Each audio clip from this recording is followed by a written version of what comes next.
Okay, it's 12:01, so I'll call the meeting to order. Before we start, I just want to make a little announcement. The City of London is committed to making every effort to provide alternative formats and communication supports for council, standing, or advisory committee meetings and information upon request. To make a request for any city service, please contact accessibility@london.ca or 519-661-2489, extension 2425. And with that, I will look to committee for any disclosures of pecuniary interest. And I see none. So we'll move to the consent items. Any items that the committee? 2.5.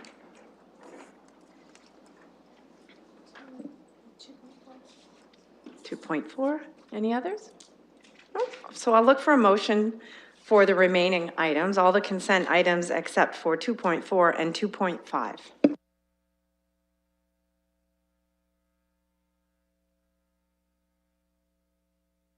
Do I have a mover for those? Councillor Ridley and Councillor Armstrong is seconding, and we'll call the vote.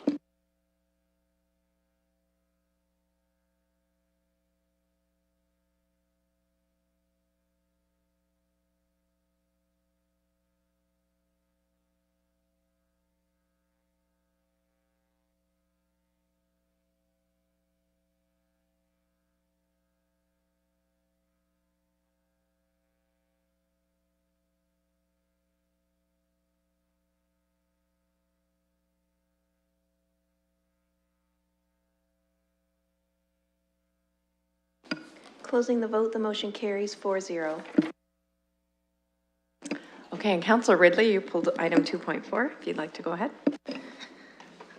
I did. Well, first I noticed that there was a request for delegation, and so I thought that we would have to deal with that and not pass it in the consents, but I actually had a couple of questions, so I'll look to the chair to see how you want to manage that. So we do have a delegation request. It's on the added agenda. And it's up to committee. The staff report talks about a future PPM. Sometimes in the past, delegations have been referred to a PPM when we know that it's coming in the near future. So I look to committee on how, if we want to jump ahead and go to the added item. Oh, it's just 2.4A on the added agenda. So do we want to deal with the delegation request first and then deal with the staff report? It's up to committee.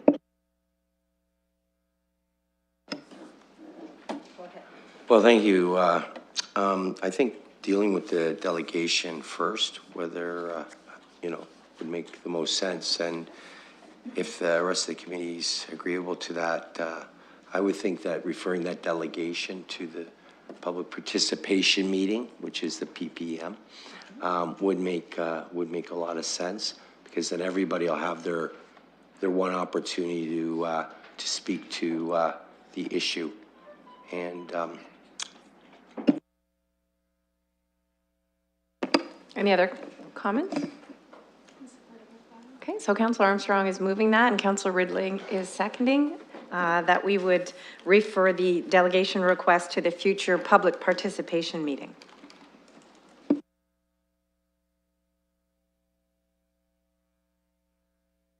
Let's deal with that vote now.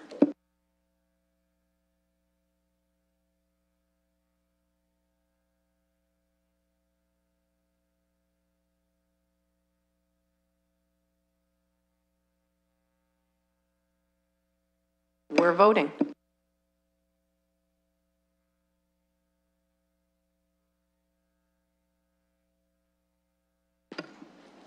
Closing the vote, the motion carries 5-0. And you have the floor, Councillor Ridley. Thank you, Madam Chair, and thank you to the committee for kind of clarifying how we're looking to deal with the delegation status. That was certainly what my thought was, and I'm glad that the committee concurred. So in reading this report, I did have a couple of questions. What wasn't clear to me in the recommendation by staff is kind of the timeline, because Part B is about the civic administration being directed to hold a public meeting to receive public comments on amendments for the vehicle for hire bylaw based on municipal purposes of health and safety and consumer protection. So there's a number of issues that are dealt with in the report, and so I would like to know, are we going to do a PPM, hear some conversation on those issues, direct some bylaw amendments, have another PPM? Could that timeline and outline be clarified for me a little bit?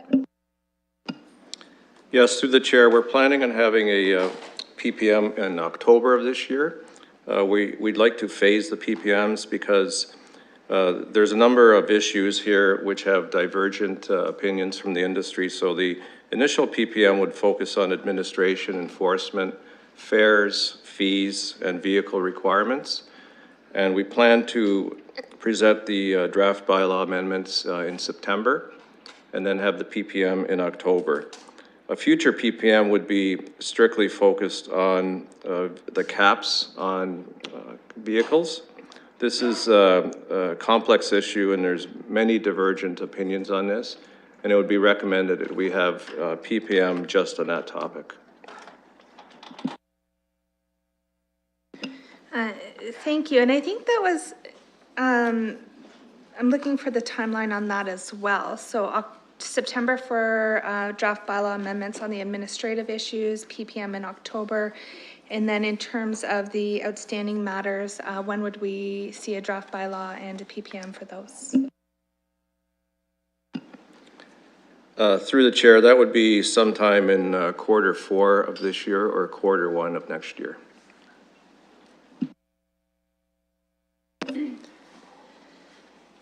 Thank you. And having sat on this committee, I think my whole term, if not at least 3 years of my term, I know that this is a complex issue, and it's one that we've done significant consultation on. So I do see some value in separating it out.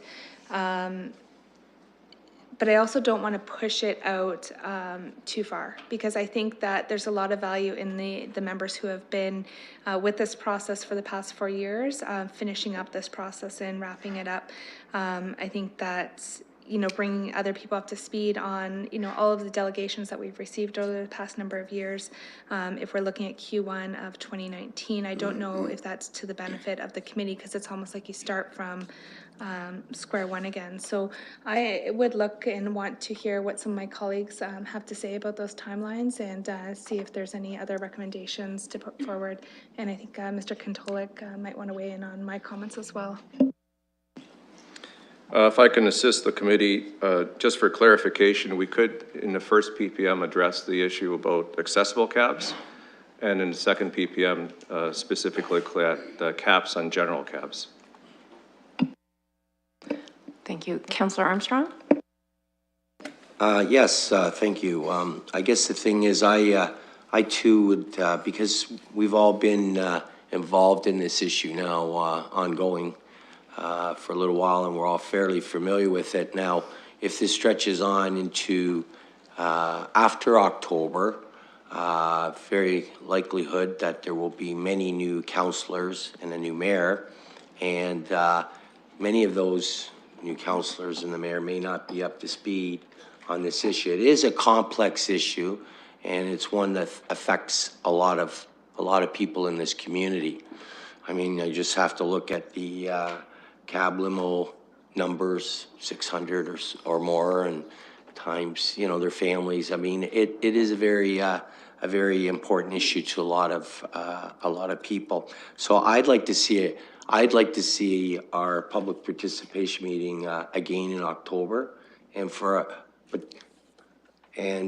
that we can make sure that we get this wrapped up while we still are a committee, and that we've worked our way through this.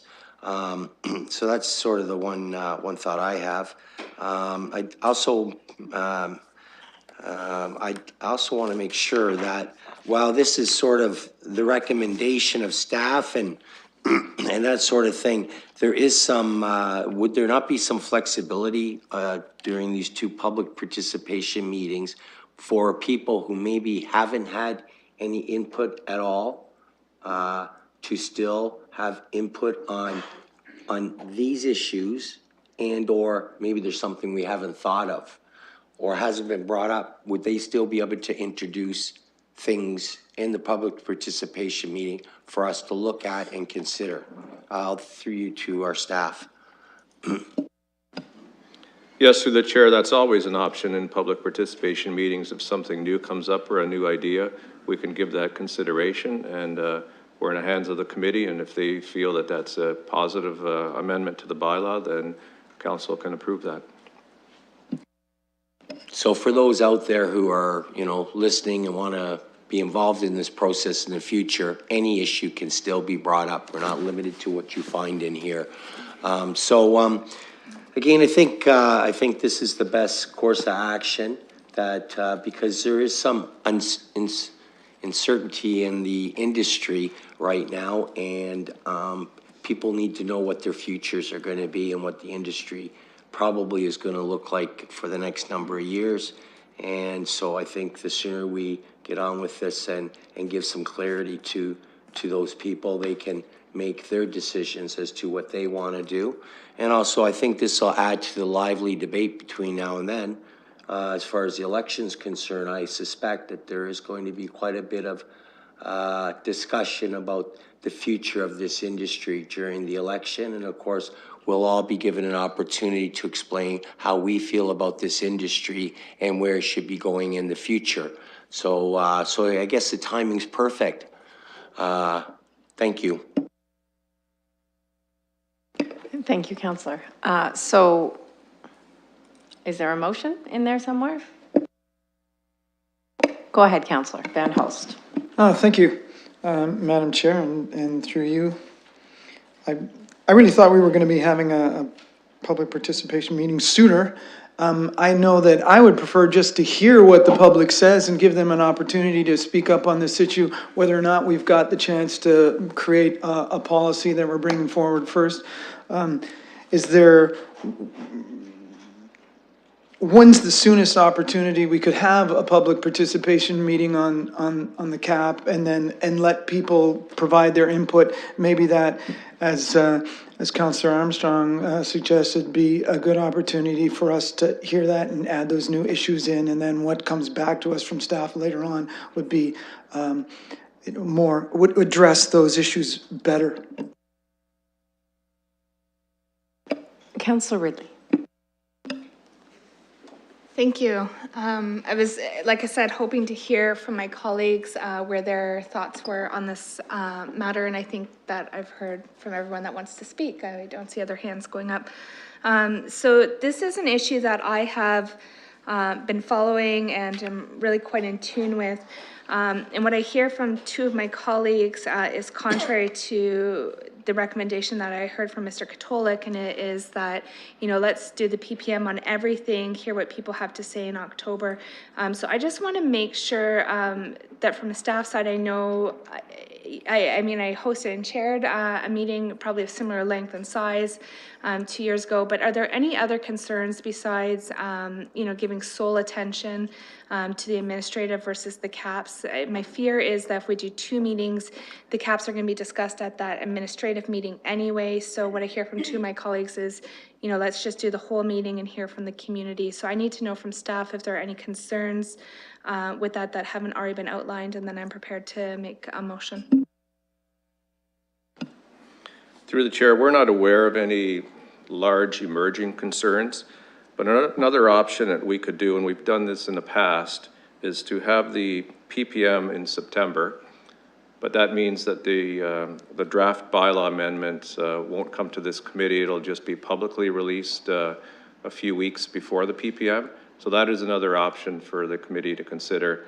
And then we can hear all the comments at the PPM on all the issues and come back with a final recommendation in October.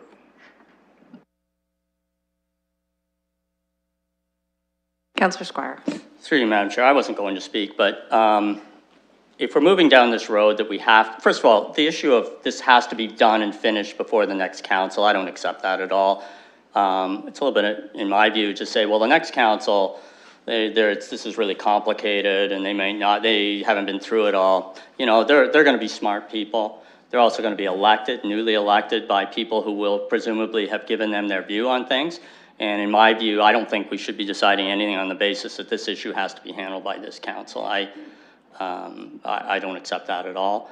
I'm ambivalent about if we get it on as soon as we can, fine, but, you know, I just don't see there's rules in place right now. We're operating under them. There isn't, from my view, this huge urgency. So I'm somewhat ambivalent, but I want to make sure we're having a thorough analysis, thorough input, and there's, from my point of view, no need to rush at all.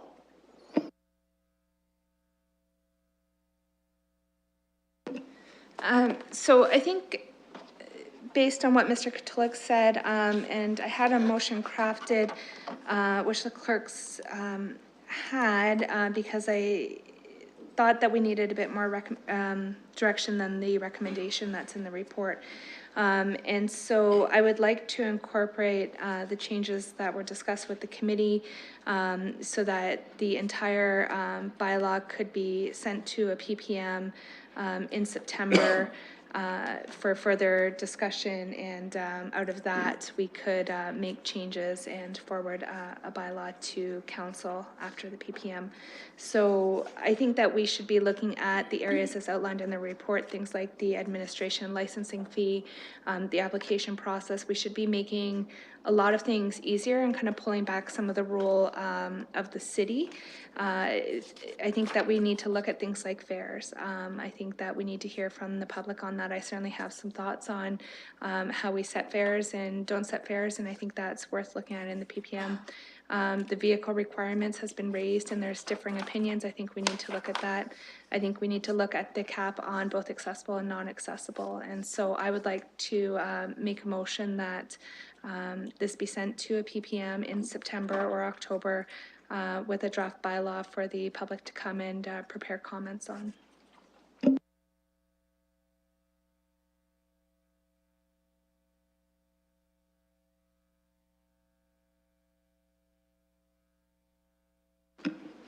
Thank you. Just while that's coming up on the screen, I just wanted to say, I do think that there is a little bit of urgency from my perspective. Certainly throughout the years, we've heard from a lot of people who have different interests in terms of the taxi and limo and vehicle for hire industry. And one thing that I've heard fairly consistently is from the drivers who are leasing plates, that they do not really like the current situation where they have to go and lease plates from people who own them. A lot of them some of them have been in the industry for a long time, and they find it to be extremely high cost of operating in the industry, and they would really like to get their own licenses so they can get out from that additional cost. Obviously, the people who are renting the plates, they would like that to continue because they're getting income from that, and they're able to earn revenue on the asset that they've had for, in some cases, a long time. I recognize that the asset values of those licenses that are tradable, there's a limited number of them, has really gone down a lot through the disruption that's happened in the last few years and other reasons. But I do think that's the one remaining issue that we haven't dealt with. We haven't really made any decisions on that. And I'm not sure what the best way forward would be, something that's fair for the different parties that are involved. But I don't think that the status quo is working very well, especially from the perspective of the drivers who are leasing. And right now we've got a situation where private vehicles for hire are unlimited, limousine licenses are unlimited, accessible taxis and regular taxis are the ones that are capped. So I think we're going to have to figure that out, whether it's our council or some new group of people. I think it's going to be an ongoing issue until we make a decision about which direction we're going to go on that front. Councillor Squire. Nobody should be surprised to hear me say that I don't appreciate getting motions as I'm sitting here. When I hear they've been drafted and prepared, not circulated to fellow councillors, I've had no chance to review it. I had a motion that's going to be on the SPPC committee next week. I've distributed in advance, making sure everyone can see it. This isn't the proper way to do things in my view. It's done for a purpose when it's done, from my point of view, to make sure that it's just presented and I'm supposed to vote on it. So I'm not gonna support it for that reason only. I would have appreciated, and there's absolutely no reason that this couldn't have been faxed to fellow members of the committee, and I feel strongly about that, so I'm going to vote against this today, and if it passes, that's fine, but I'm not going to support it. Thank you, Councillor. I just want to give you a little caution. I don't think it's appropriate to assign motives to other councillors, and that's all I'm going to say. Thank you. To you, Councillor Ridley. Thank you, Madam Chair. I did initially hope to get this on the added agenda, however, it got missed, and so I apologize. I noticed this morning that it didn't, and I did have the opportunity to direct that it be circulated to the committee, and I considered that. But I did want to hear what the committee had to say, because there was two potential directions that I was going to hope to take this in. And it was going to be based on the discussion of the committee. So I do recognize Councillor Squire has repeatedly stated that he likes to get these ahead of time, and I appreciate that. But sometimes, you know, gauging the will and the desire of the committee is important as well. So in regards to the motion, I did send a draft, and so amending the draft that I sent to the clerk under Part V, removal of cap on accessible cab licenses and regular plates, and then remove Part B. And I think if you did that, and that's not suggesting we're going to do that for anyone in the audience. I know you don't see it on screen right now. It's going to be on screen in just a moment.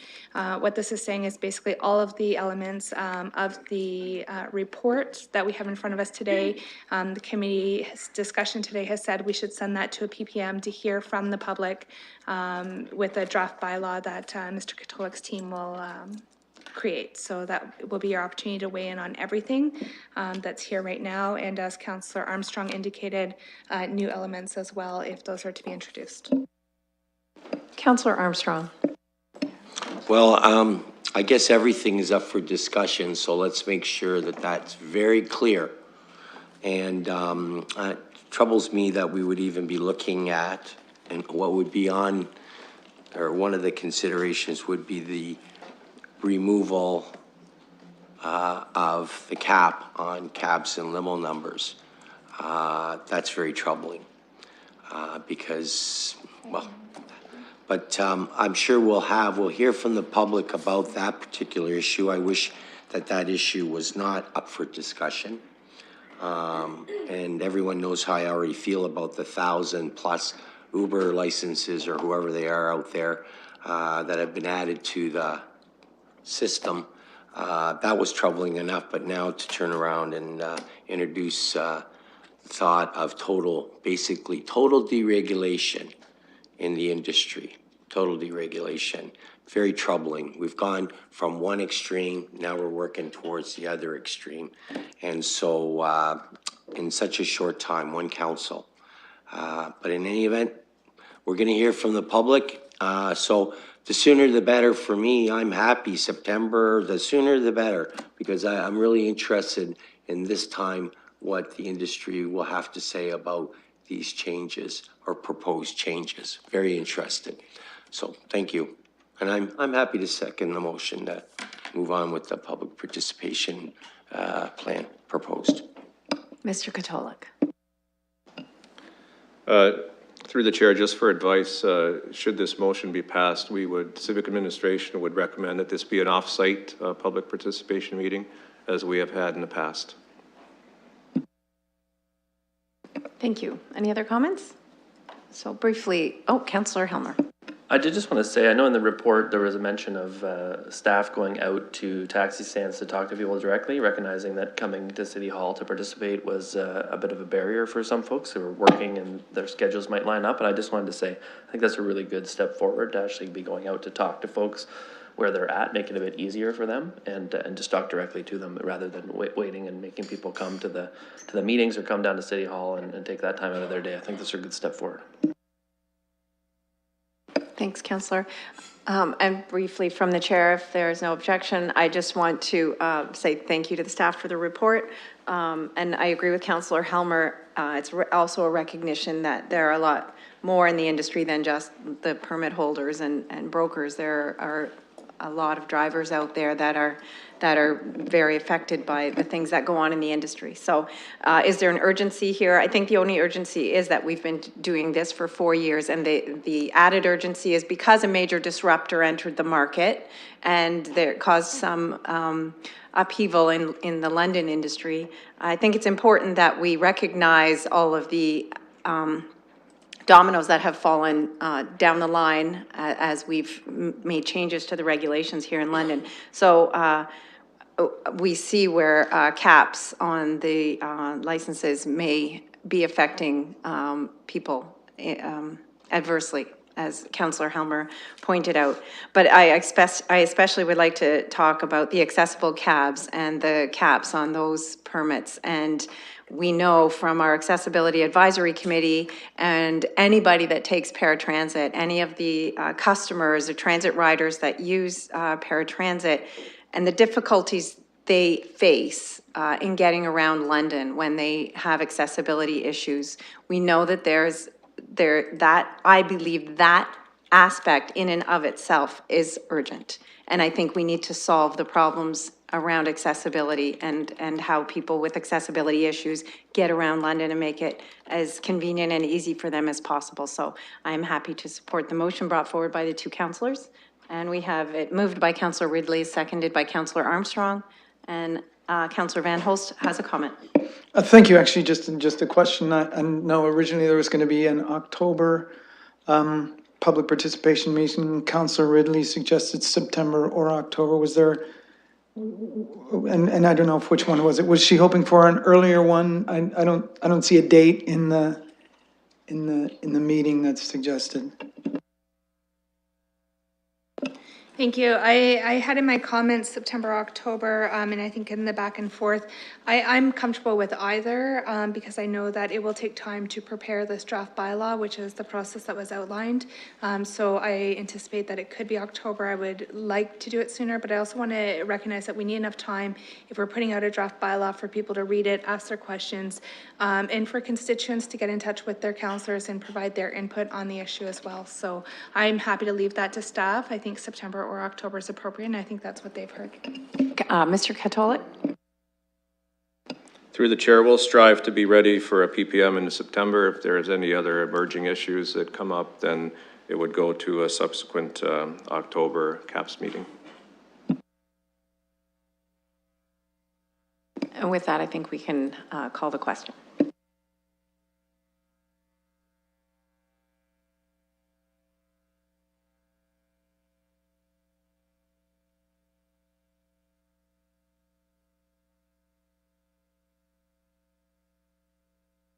Closing the vote, the motion carries 4-1.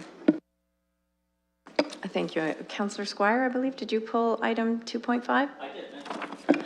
I said one of the matters I noticed from this committee report was that there was a request to have staff prepare a report and a draft bylaw with regard to children wearing bike helmets under the age of 18. As well-intentioned as that may be, I'm not an expert in this area, but my understanding that's a matter within provincial jurisdiction and the Highway Traffic Act, wearing bicycle helmets or not wearing bicycle helmets. I just hate to see staff going through an entire process and then finding out at the end it wasn't an area we even had jurisdiction in. I don't know if anyone's here can help me with that. Through the chair, that's beyond our jurisdiction to enforce bicycle helmets. So if I could just follow up on that, so what would be the process here? Because it seems we're just going to receive and file, or we may not. But I suppose, what are you going to do? Just write them a report and saying we can't do anything about this because it's not your jurisdiction, or would you like something more than that? You could refer it to staff through the chair, and we can consult with the traffic unit with London Police, but we have never enforced that part of the, I believe, Highway Traffic Act. I would like to do that then, given that answer, then just refer that part, which is, sorry, what clause, just refer it to staff for review before it goes any further, just on that area of jurisdiction. It might save quite a bit of work. Thank you, Councillor. So that's moved by Councillor Squire and seconded by Councillor Armstrong. The clerk's just going to update the motion.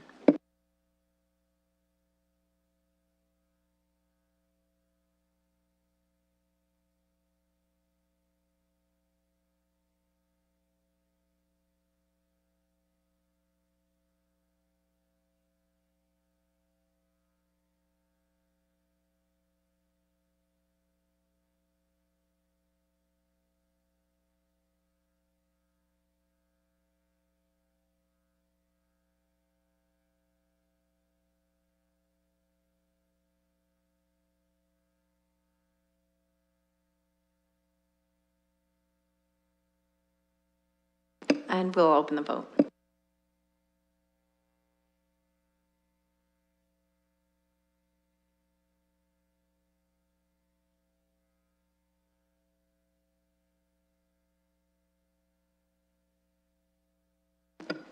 Closing the vote, the motion carries 5-0.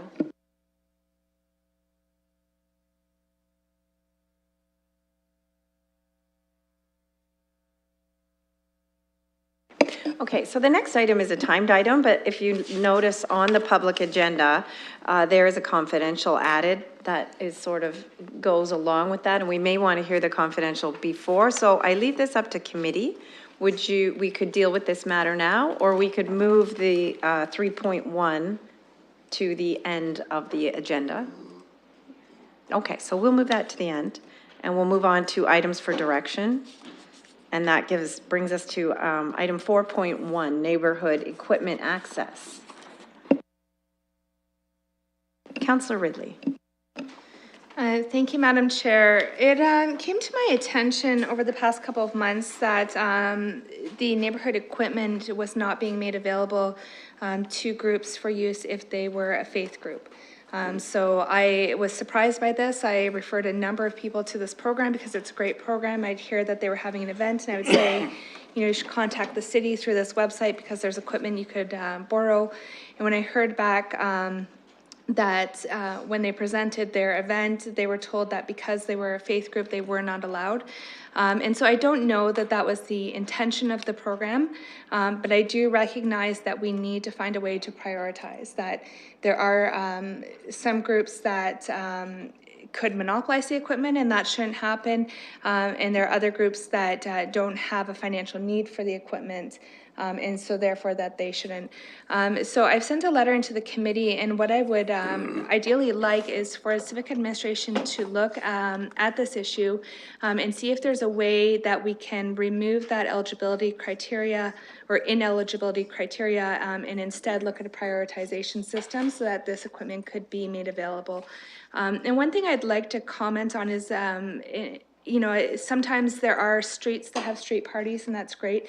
I know one of the events that was happening here would have serviced a number of people who are in high density housing situations that don't have a street party or a street type community that would have such an event. And so they would have taken advantage of one that was being done on the property of a faith group by a faith group. And they would see that as being a part of their community. So my hope is that we can look at the prioritization system and hopefully kind of rectify this and see if there's a way that we can, rather than just saying no because you're this group, we could say, well, here's our priority groups, and if they don't have it booked out, then yes, we can. And, maybe there's a 10-day window or something we can do there. So that's my hope, and I'll throw that out to see if the committee supports something. Okay, I have Councillor Sally and then Councillor Armstrong. Thank you, Madam Chair. So happy to second that motion. I think that's a motion. And I think just my quick comments briefly is, for me, I think if you remember, I voted against really charging any community groups or any members of the public really to use city space. I think that's what their property taxes should be used for. So, I'll support this, but I'm always happy to go further when it comes to these items. Councillor Armstrong. Well, I think the thing is, this should be referred to staff. I don't know all the rationale, and I'm sure that they want an opportunity to sit back and put together something to take a position on and make a recommendation. So I think that's where it needs to go. I'm not really, at this point, decided one way or the other. I'm sure that there may be some pros and cons to making available equipment to specific groups or organizations. So I want to make sure that we don't find ourselves where we have a very small, simple issue that, needs a decision, needs some regulation, turning this into a bigger issue. I hope that isn't what's going to end up happening out of this, because that would be sort of sad to see that happen. I know as a city, try to help everybody, every organization, every individual as much as we can to support them when they're out there doing good things in our community. But having said that, sometimes it's a slippery slope, And we want to make sure that we have fair, reasonable regulations that meet government requirements. So in any event, I think our staff, I hope that this is in a solid direction. I hope there's flexibility for them to look at this objectively and come back with something that's balanced and fair and meets all regulations. Okay, I have some questions for staff, actually. So I'm wondering what the impact would be on the program. I just have some questions written down here, so I think I have 5. So what's the impact on the existing program? What's the rationale for how we do it now? Why churches are excluded? What resources do you currently have under the program, like staffing, inventory of items, budget? And then how often do we get requests from churches like this and that we have to turn down?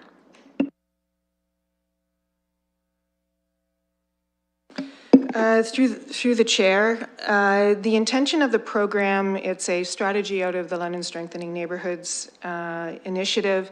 The intention of the program is to provide residents who do not have financial wherewithal to purchase the equipment or a place to store it so that it is available for neighbors or residents to put on neighborhood events. So that's the intention of the program. Faith-based groups, schools, or other groups that are affiliated with formal institutions and have an ability to perhaps purchase the equipment and store it, that's the reason for the exclusion criteria. It is not solely just the faith groups that were mentioned. It's absolutely the intention to be able to support residents who don't have any other mechanism to be able to support them putting their event on. This is an extremely small program. We have 85 pieces of equipment, including 32 chairs. We have no formal budget for the program. It is done within our existing resources to try and support those resident-led events. We're happy to go back and look at prioritization if that's what council wishes, but I would suggest we would probably need to look at broader than the group that was suggested. And just for information's sake, on average, 85% of that equipment is loaned out, particularly through the summer weekend timeframe. It is fully loaned out.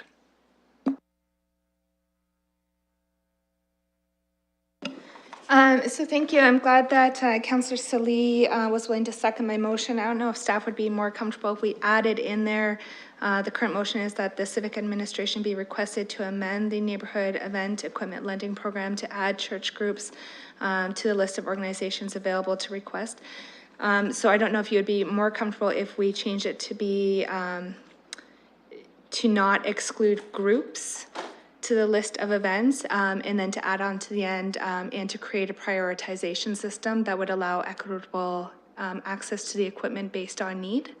Would something like that help? Because my ultimate goal is that if there's equipment there, don't exclude someone because, you know, they're part of this group or part of that group. If they're able to mobilize and engage their community. If we need to say, you know what, we need to prioritize this and, you know, this type of group gets it first and the next type next, I'm fine with that. But, you know, like I said, the movie night that would have happened at Westmount Presbyterian Church, that would have advantaged you know, potentially hundreds or thousands of people who live in high density residential along Wonderland Road. That is a place that they would have gone and they would have started to create and connect community, which is what I see as the intent of this program. And so when we disempower some of the groups that have the ability to start that community organizing, to me, it takes away from the intent of what we're initially doing. And so a street like Monte Vista that had a street party last weekend, they're connected with each other. But when we can use these as opportunities to connect other groups, I think we should. And I'm fully supportive of us prioritizing and figuring that out. I just don't want to see equipment sitting in a locker on a weekend because a group doesn't qualify when it could be used. Councillor Squire. I mean, I'm happy to, Madam Chair, to have this matter go back to staff to look at it and come up with something that may be more accommodating. I'm just hesitant to make the change right now without knowing more about how much equipment's available, who uses it. So if we're actually directing staff at this moment to make the changes and amend the bylaw, I'm not gonna support that, but I'm happy to have them look at it because some issues have been raised, certainly by staff, that have raised issues with me that we should be looking at it a little closer. Generally, I'm not in favor of just making the decision here that we're going to amend the bylaw when there may be valuable information to come back to us. So I won't support it as is, but if it's to refer back to staff and to bring a report forward so that we can make up our mind based on the information we're given, I'm happy to do that. So Counselor, you could refer it yourself, you know. I'm happy to make a motion to refer it to staff. I'll second. So we have a motion to refer this item back to staff, moved by Counselor Squire, seconded by Counselor Armstrong. Go ahead, Counselor Ridley. Thank you. I'll support the referral. I think staff should look at this. I think they should report back. But I want to be clear, it's not a bylaw. There's a program that's in place and there's criteria. And all I have asked is staff to look at the criteria. And so, you know, if you guys want to refer it back and get a report back, I'll support that, but it is not a bylaw. We are not making a significant change here. It is a program with a criteria that was set up, and I think that can be looked at, so. Counselor Squire. Happy to be corrected. It's not a bylaw, it's a program. Thank you. So my own comment is if we're going to ask staff to prioritize stuff, I'm happy to support the referral. Prioritization could be complicated. How do you prioritize? How do you say no to one and yes to another? Even though we've taken away that exclusion, we're still going to be doing that through prioritization. And when we talk about items sitting unused, I think Ms. Livingston was quite clear during the summer months, especially, that the inventory is completely used up. Go ahead, Councillor Ridley. Thank you. I've got some really easy suggestions on that. What we heard was inventory is used up on the weekends. It's not used up through the week. We could look at a prioritization that says groups that have zero budget or under $1,000 annual budget get priority. And if it's not booked up, you know, within 10 days of an event, then people with a budget could request it. Things like that. I think there are ways to do it. I don't think we need to complicate it. And I think there are times that it's absolutely booked and busy, and there's times that it's not. And that's why I want to look at the criteria to say, you know, it could be available on a Wednesday night for a group that, you know, maybe didn't have access to it on a Saturday when it's peak popularity. And I think our staff are more than capable of looking at that and developing the criteria. Good suggestions, Councillor. Thank you. So we have a motion to refer, and we can call the vote.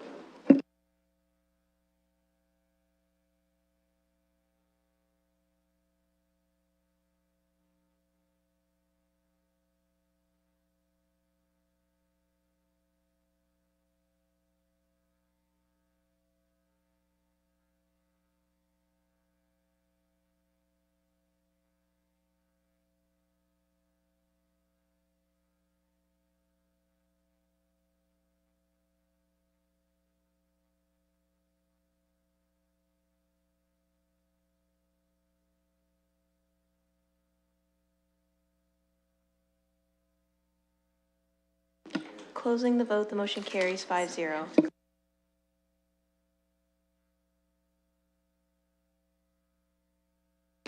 So we'll do a little bit of housekeeping right now. We'll circle back. We need to actually have a motion to hold the vehicle for hire public participation meeting off-site. So Councillor Armstrong is moving to hold that meeting off-site. And Councillor Sully is seconding that motion, so we'll call that vote.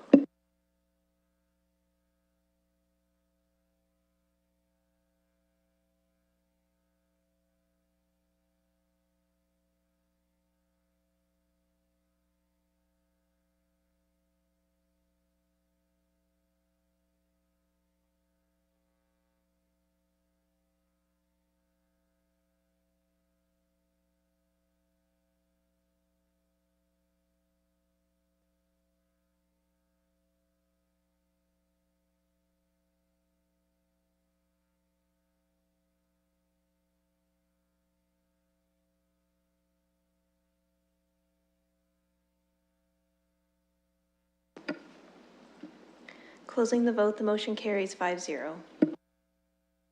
So the next item is the sixth report of the Accessibility Advisory Committee. There are a couple of items for direction or request in there. They're requesting staff to attend. Just want to call that to committee's attention. And also a request that the statement that I read at the beginning of this meeting be read at the beginning of meetings of standing committee and council, just that we have accessibility options available for people if they want to follow our agendas or follow our meetings. So if committee doesn't have any objections to any of those requests from the committee, then I'll look for a motion. Councillor Squire. I just wanted a clarification. There was a note in the committee minutes about the meeting with the mayor that we had talked about occurring on June 28th, and that the committee had a discussion about it. There's no particulars about that. I just wonder what, if you know as chair of this committee, what's the next step? Are we going to hear back from somebody, or is it a private meeting where minutes kept, or what's going to happen? It was my understanding that the mayor was going to report back on the discussion that took place at that meeting.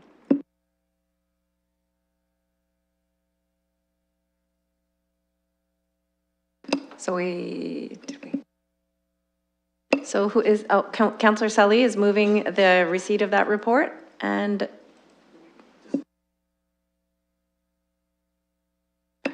the direction in the report is simply request for staff, 2 different staff members to attend 2 different meetings. And so, do we have a seconder?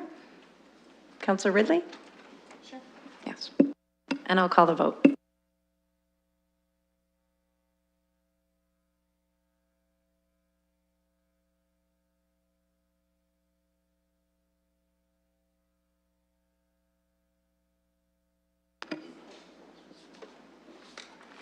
Closing the vote, the motion carries 5-0. Okay, so we now are at item 5.1, which is the resubmission of the Middlesex London Health Unit office space fit-up funding request. And I see we have a large delegation from the Middlesex London Health Unit. I see a board member, I see Dr. Mackey, and many staff members. Thank you and welcome. Committee, I understand, had questions from the last time this item appeared on the agenda. Any questions or concerns from committee members?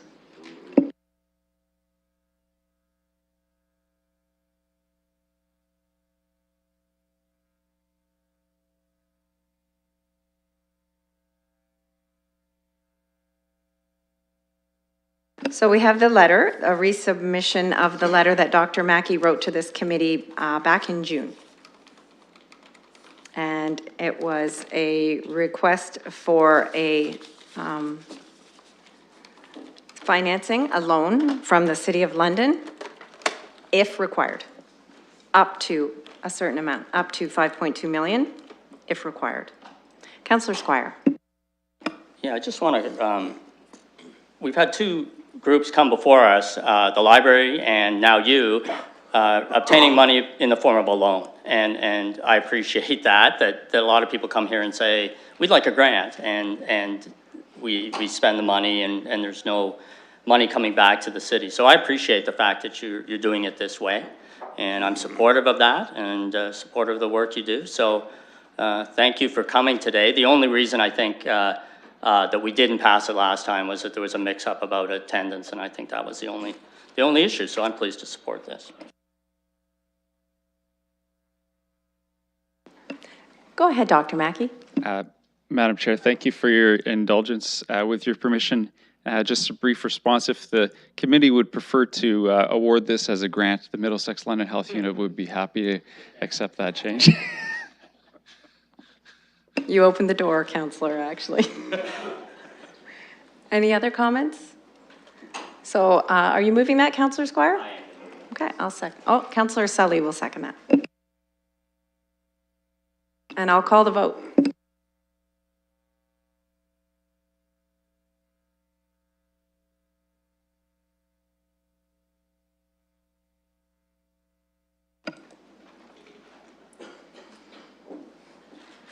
Closing the vote, the motion carries 5-0.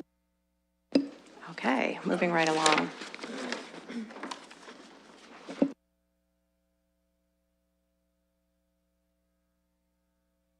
So we find ourselves at item 5.2. And it's the Municipal Council resolution regarding the 5th report of the Accessibility Advisory Committee.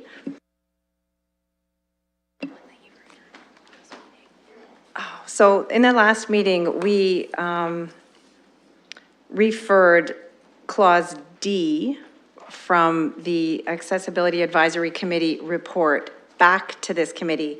And it was about the green standards for light pollution and bird-friendly development. The Accessibility Advisory Committee asked for a review of this with respect to how the proposal relates to accessibility. So I believe it's about if dimming lights and how that might affect people with sight challenges. So we could refer this clause to staff if that is committee's will, but I'm looking to committee for their comments.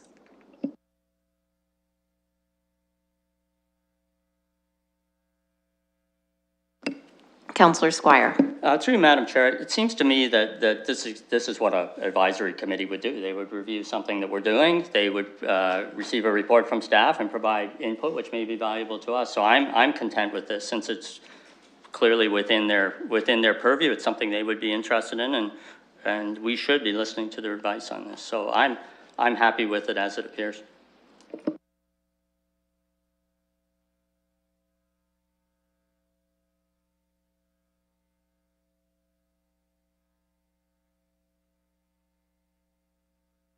So their clause is asking that civic administration review, so our motion would have to be to refer it, so that civic administration can review. Okay, so Councillor Squire is moving that. Right, so the motion says that civic administration be directed to review and blah, blah, blah, the rest of the motion as it came from committee. So Councillor Squire is indicating he's good with that, and he's moving it. Do I see a seconder? Councillor Sally is seconding, and I think I can call the vote on that.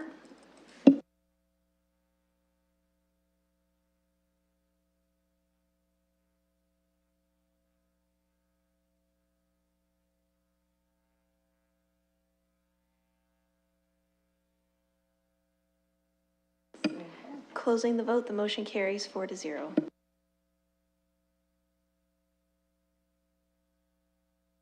Next item is the deferred matters list. If committee has no comments or questions on the deferred matters list, I will look for a motion to receive that. Councillor Sully is moving that. I'll second it, and I will second it.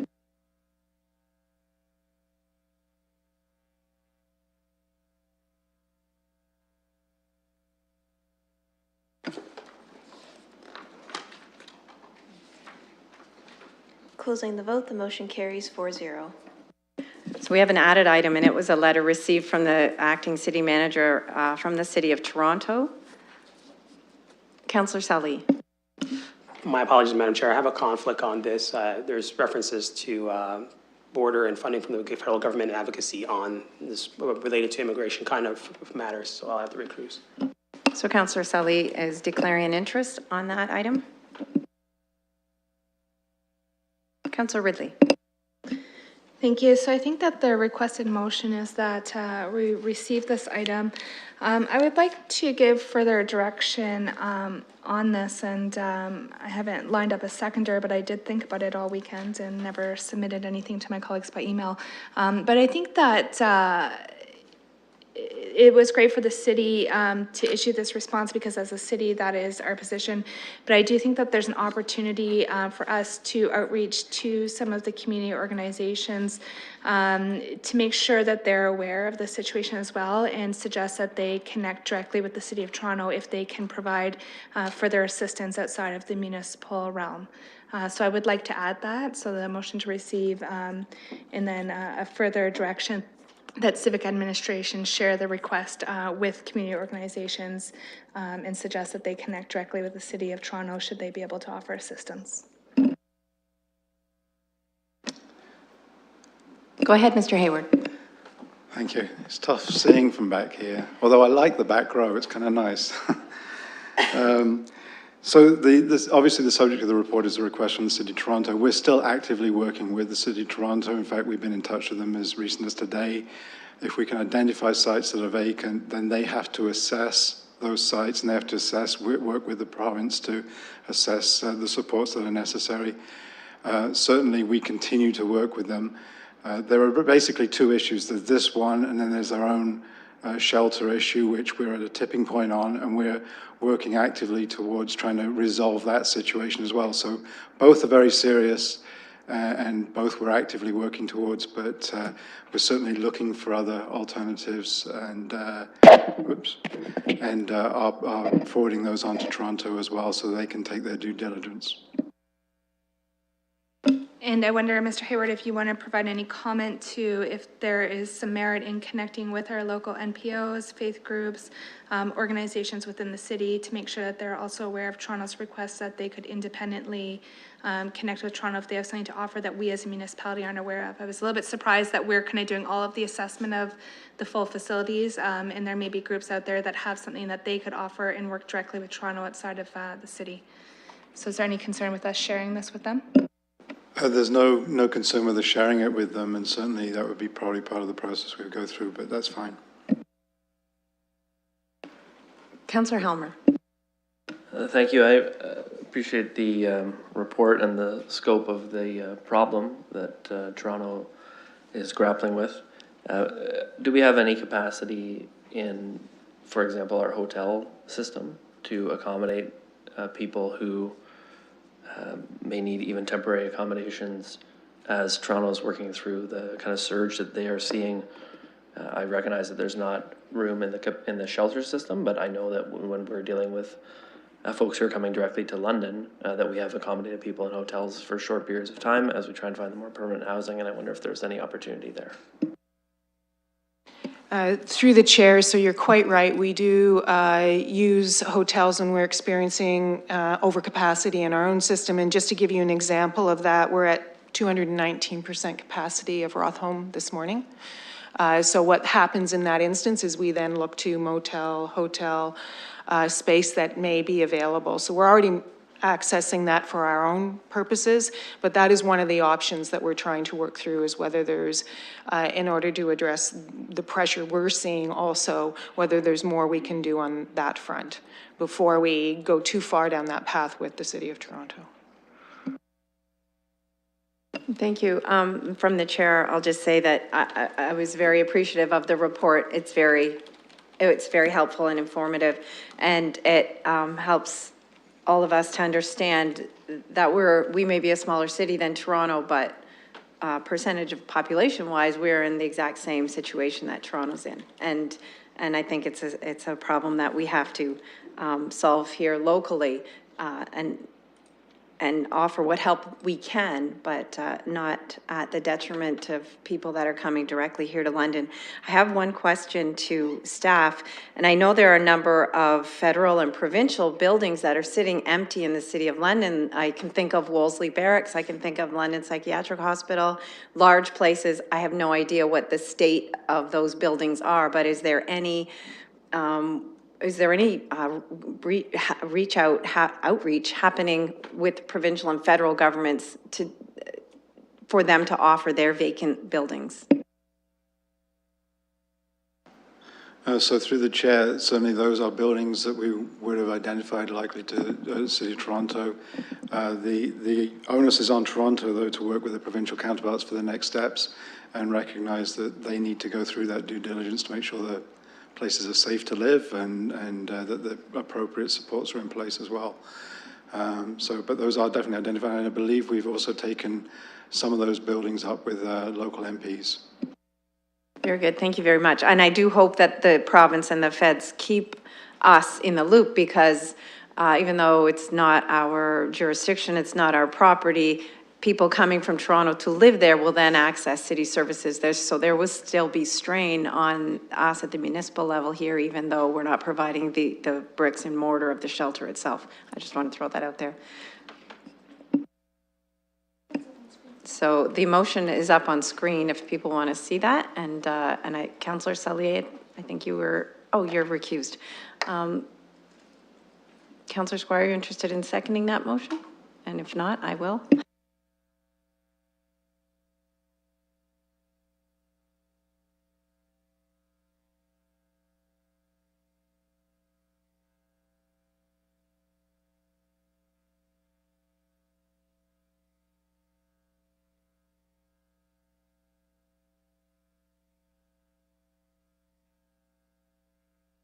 Okay, we can call the vote.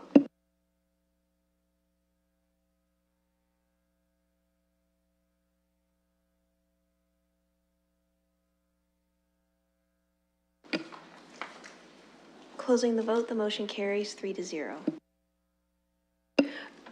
So that brings us to the confidential items, and so if I could take a motion to go in camera, Councillor Sully is moving that, and Councillor Ridley is seconding, and I'll call the vote.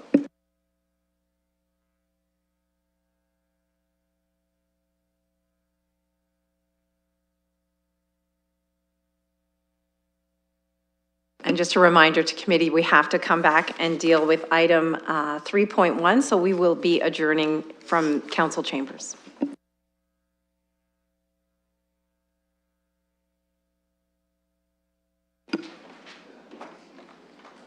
Closing the vote, the motion carries 4-0.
Committee made progress on the matters for which we went in camera.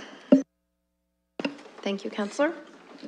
So that brings us back to item 3.1, which is the bylaw amendments to the sound bylaw and to the public nuisance bylaw.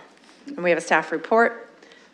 Do we need any report from, any comment or from staff?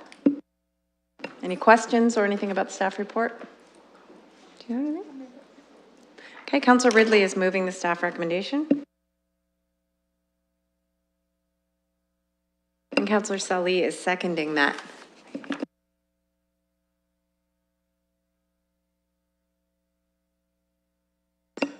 Okay, I'll call the question.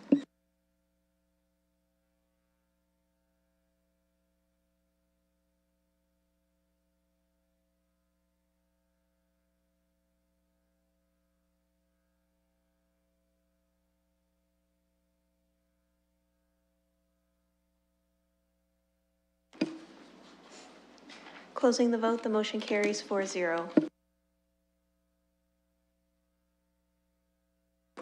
Okay, I'm looking for a motion to adjourn. Councillor Ridley, seconded by Councillor Sali. All in favor? Motion carries. Thanks, everybody. Thanks.